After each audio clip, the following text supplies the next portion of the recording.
সুপারস্টারে বদলে যাবে আর্জেন্টিনার বিশ্বকাপ মিশন। ভিন্ন ভিন্ন তিন পজিশনে বল পায়ে কারিকুরি দেখিয়ে আলবিসেলেস্তাদের আরো একটা বিশ্বকাপ উপহার দেবে ইউরোপ মাতানো এই তিন ফুটবলার। কারা তারা, তাদের সাম্প্রতিক ফর্মই বা কি বলছে, বিশ্বকাপে তাদের নিয়ে স্কলনির পরিকল্পনাই বা কি, সেসবের আদ্যপান্তই থাকছে এই প্রতিবেদনে।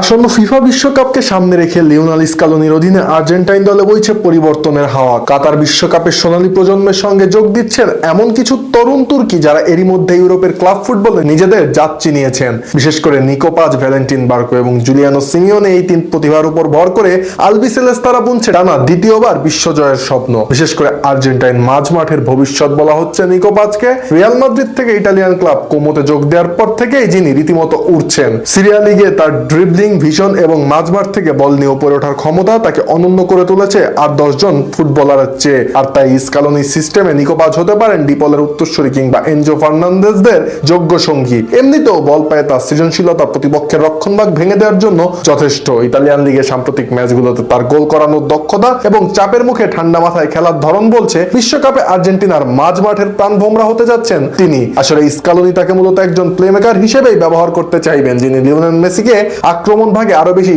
সুযোগ তৈরি করতে সাহায্য করবে। আসন্ন বিশ্বকাপে লেফট ব্যাক পজিশনে আকাশী নীলদের তুরুপে তাস হতে চলেছেন ভ্যালেন্টিন বার্কো। কেননা আর্জেন্টিনার এই দলটিতে রক্ষণ ভাগে গতি আর আক্রমণাত্মক ফুটবলের মিশেল ঘটাতে ভ্যালেন্টিন বার্কোর কোনো বিকল্প নেই। সেভিয়াতে ধারে থাকাকালীন তিনি দেখিয়েছেন আধুনিক ফুলব্যাক হিসেবে তিনি কতটা কার্যকর। আর স্ট্রাসবার্গে বার্কো কেবল রক্ষণ সামলান না, বরং ওভারল্যাপ করে উইং দিয়ে আক্রমণে উঠে নিখুঁত ক্রস দেওয়ার ক্ষেত্রেও সিদ্ধহস্ত।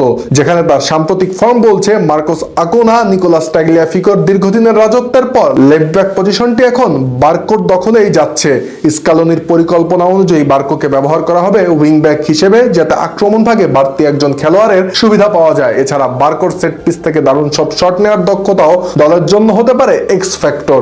এদিকে দিয়াগো সিমিওনের সুযোগ্য পুত্র জুলিয়ানো সিমিওনে অ্যাটলেটিকো মাদ্রিদের হয়ে নিজেকে প্রমাণ করে চলেছেন। লা লিগায় তার গোল করার ক্ষুধা এবং অফ দ্য বল মুভমেন্ট নজর কেড়েছে ফুটবল বিশ্বের। জুলিয়ানো এমন একজন ফরওয়ার্ড যিনি উইং এবং সেন্টার ফরওয়ার্ড উভয় পজিশনেই খেলতে পারেন। তার প্রধান শক্তি হলো অবিশ্বাস্য গতি এবং প্রতিপক্ষের ডিফেন্ডারদের প্রেসিং করে ব্যতিব্যস্ত রাখা। লাউতারো মার্টিনেজ এবং জুলিয়ান আলভারেজের বিকল্প হিসেবেই নয়, বরং তাদের সাথে জুটি বেঁধে আক্রমণে নতুন মাত্রা যোগ করতে পারেন তিনি।